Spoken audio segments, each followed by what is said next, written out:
Philosophy is simply what you know. Now, to correct a couple of old cliches, what you don't know will hurt you. And to correct another one, ignorance is not bliss. Boy, it's so important to have the correct philosophy. It's so important to know. Philosophy sets the course of your life. Philosophy is simply what you know. So it's important to know. I'm telling the kids these days, make sure you get the information while you're here. I'm talking to the Newport Harbor high school kids in some lectures last year and this year. And my encouragement is, make sure you get all the information while you're here. I know it's laborious. I know it isn't easy to read the books and take the classes and try to get good grades. But hey, while you're here, gather it all up. The book you miss will make a difference.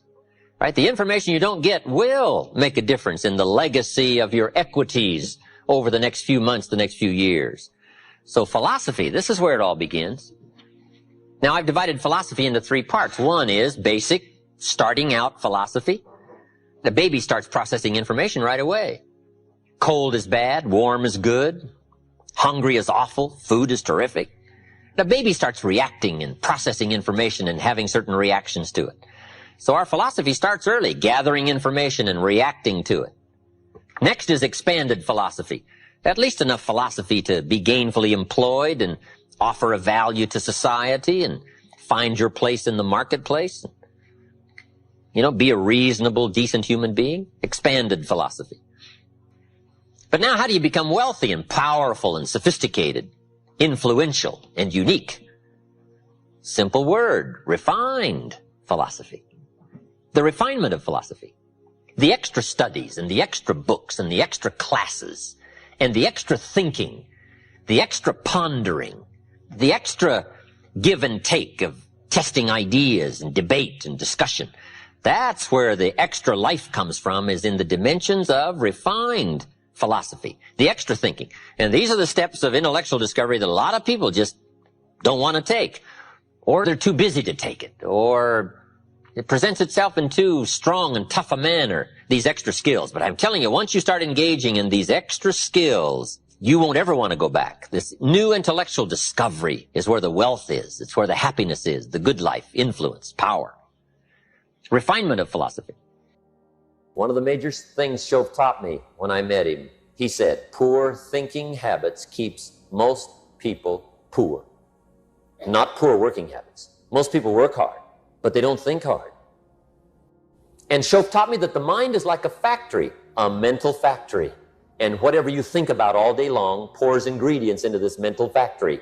And that's what builds the economic, social, financial fabric of your life. He quoted me a Bible phrase that says, as you think, so you become. How awesome.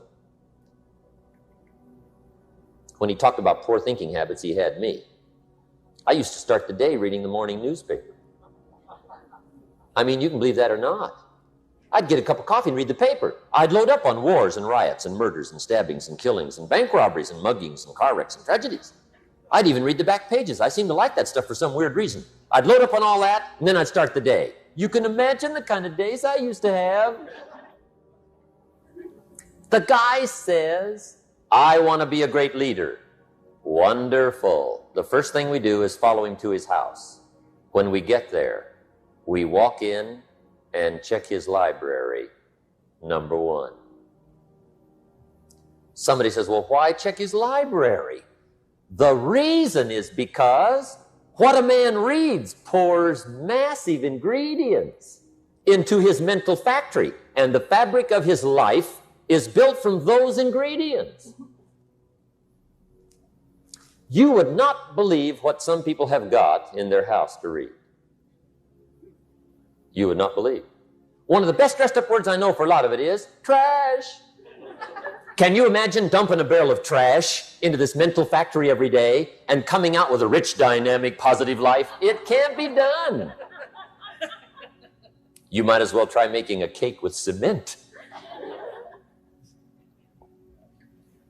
The kids back in Danbury, Connecticut, high school, they're asking me questions one day. I'm talking to the kids. Kids got good questions these days.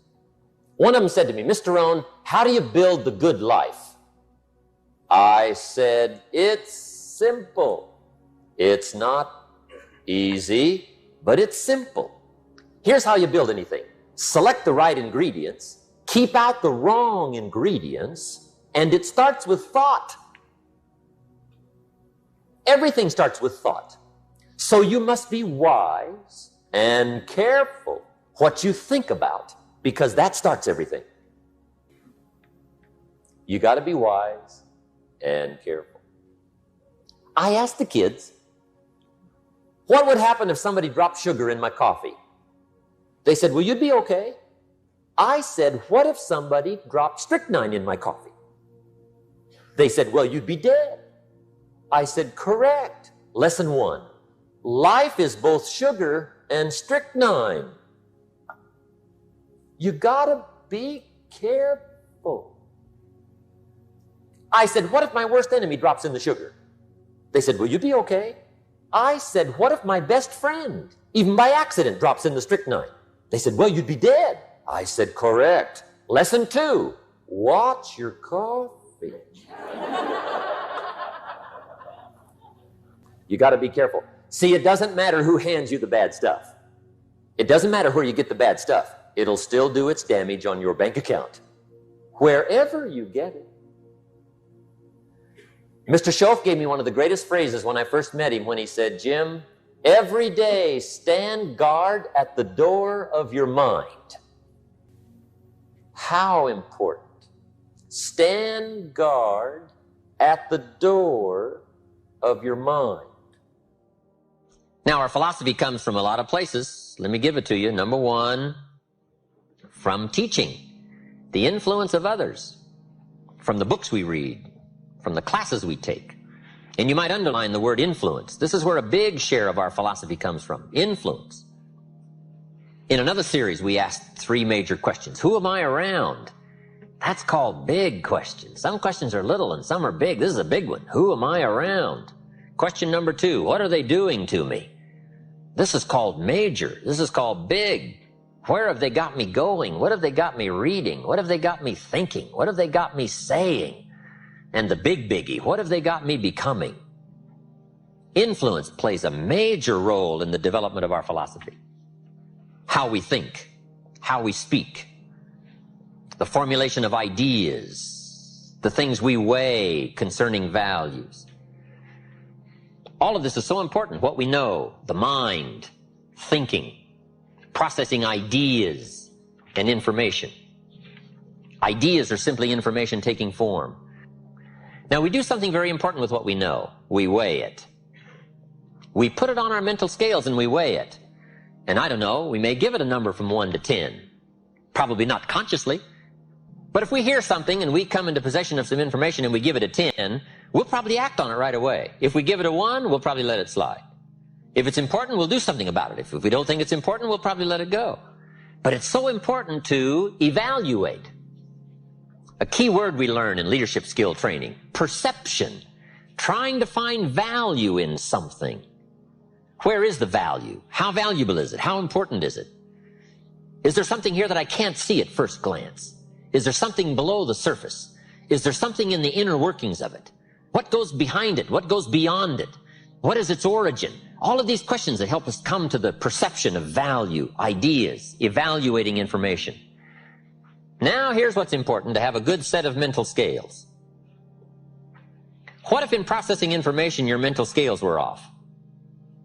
And you weighed everything a little wrong? Do you think that would affect your life? The answer is, of course. And all you got to be is a little off for 10 years. And you can imagine what the difference is. I got a key phrase for you. Life accumulates. We either accumulate the debt or the value. We either accumulate the regret or we accumulate the equity. Now, we must all suffer one of 2 pains, the pain of discipline or the pain of regret. And I'm suggesting discipline, mental discipline to refine ideas. Of course it's laborious and of course it's a push, but it's called small price to pay so that you won't have the regret later on. Regret weighs tons. Discipline weighs ounces. So if you accept the early ounces of discipline of thought to refine ideas and not just let major questions go by, what about society? What about the government? What about taxes? What about religion? What about life? What about capital? What about business? What about society? All of these major questions. What about my life and my value and my place and my future? And what about life? What about origin? What about destiny? What about opportunity? What about possibility? All of these major questions, to let them go casually by is to miss the treasures that your life could accumulate into in the coming months, the coming years. So this is called major. What we ponder and what we think about sets the course of our life. It's like the set of the sail that's taking us somewhere. Let me give you a good question to write down. Where are my thoughts taking me? This is a biggie question. Where are my thoughts taking me? These are some of the things you want to make sure of. You might be able to be casual about some things, but here's some things not to be casual about. My philosophy is taking me somewhere. Big question, where? The accumulation of equity will either be there or won't be there. Life accumulates. And I'm either accumulating debt that I'll be sorry for, or I'm accumulating value that I'll be happy about. Key phrase, up front, the decisions are easy. Now, sometimes after we've lived a few years now, to repair our mistakes and get back on track seems like a tough job. But here's the key, and it's so exciting to talk to the teenagers. Make the note. If you start early, the fortune belongs to you. If you start early. All fortunes that are available to humans, if you start early, the promise looms large and the odds are heavy in your favor. Now, yes, it's possible to do some radical things starting late and still arrive with some good treasures and some good things. But when you haven't got that much time left, now sometimes the decision has to be so drastic people are not willing to make it, and they're too tired and too weary and too ill. And say, look, I don't have much time left. It's not going to happen for me anyway. It's easy to take that attitude. But everyone here, we've got the time over the next 10 years. We've got the time the next 20 years. We've got the time the next 30 years to make some repair now in our errors of the past and set up some new disciplines. And I'm telling you, that's going to change everything. So, 5 years from now, I wish for you to arrive at a well-designed place. A place of productivity, a place that'll make you feel good about yourself, a place that'll give you honor and respect, a place that'll give you influence to touch other people 5 years from now that you couldn't do today. Where will you be in 5 years? Key phrase, we go the direction we face. We go the direction we face. If you start designing something at the end of this direction, sure enough, you will start going the direction you face. Next phrase. Direction determines destination. Destination is not determined by hope. It's not determined by wish. Destination is determined by direction. You cannot change destination overnight. You cannot change destination overnight. Which means you can't arrive at a 5 years from now place tomorrow. But here's what you can change today and overnight. You can change direction. And it is so fascinating what a little small change of direction will do. A few decisions in discipline, a few decisions in learning, a few decisions in change of behavior, change of habit, a few decisions in setting goals that you've sort of let drift before. Like I did at age 25, didn't have a list. I immediately started to change that. And I immediately started to change my direction. In less than 7 years, I was a millionaire. And that was just my economics. But I am so thankful for the circumstances and whatever else arranged it for me. Some things are arranged, we don't even know how they've occurred. For you to be here, do you imagine the chain of circumstances that caused you to be able to sit in this auditorium today? It's amazing. This had to happen, and this had to happen, and this door had to close, and this door had to open. And all of those things, for me to be here, for you to be here, I just didn't drop out of the sky, right? And you arrived here from all kinds of directions. Here we are. And so we just say, wow, part of that's a mystery, and we let it be a mystery. We don't even try to figure it out. We just say, wow, it's incredible. But now that we're here, how could we collectively and individually affect each other's lives? It's by doing just what we've done: study, learn, teach, shake hands, trade stories, and do all the stuff, so that we can help other people as well as ourselves to make that small journey to a new direction. So jot that down. It's only a small journey to a new direction. Guess how quickly you can change your health? By starting to eat an apple a day. Mama said an apple a day keeps the doctor away. Let's say you've been ill long enough and you've had health problems long enough, and you say, that's it. That's over. I'm going to now start a program. You don't have to really revolutionize your whole health life. Just start with an apple a day. You say, well, is it that simple to change your health life? And the answer is yes. The key is just to start. You know, you pick up a book on good health, and you get halfway through the book, and it says, now, dear reader, set this book aside, fall down on the floor, and see how many push-ups you can do. And then it goes on to say, and if you have not done that, why not give this book away? It looks like you're not going to do it. Come on, you don't have to radically do something. You can gain momentum and make changes as you go. Just start. Here's what happens when you start a new direction. Self-esteem starts to accelerate. It doesn't take much for you to feel good about yourself. Just committed to a new direction and you feel good. And an apple a day, committed to finally having a health program that'll make you the healthiest you've ever been in the next 20 years, all you got to do is munch on that first apple. And nobody even has to be around you, and you don't have to announce it to the world. But you munch on that first apple and say, this is the beginning of developing a health program that's going to make me so healthy I'll have the vitality to do whatever I want to do for the next 30 years of my life.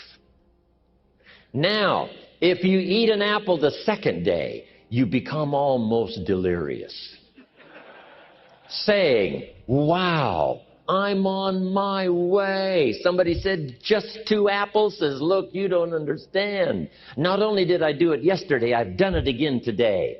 This is really proving to myself with no audience, no microphones, no nothing, just you and yourself. You've convinced yourself, I'm on my way to the healthiest I ever have been. I'm starting a new life. This is the second day. I'm on my way. That's how easy it is to change your life. You don't need some dramatic vision. Just begin something. And maybe by health or by whatever other things we can think of to do, you just get back on a better track. And you decide what goes into your mental factory. Don't let anybody just dump anything they want to in your mental factory, because you've got to live with the result.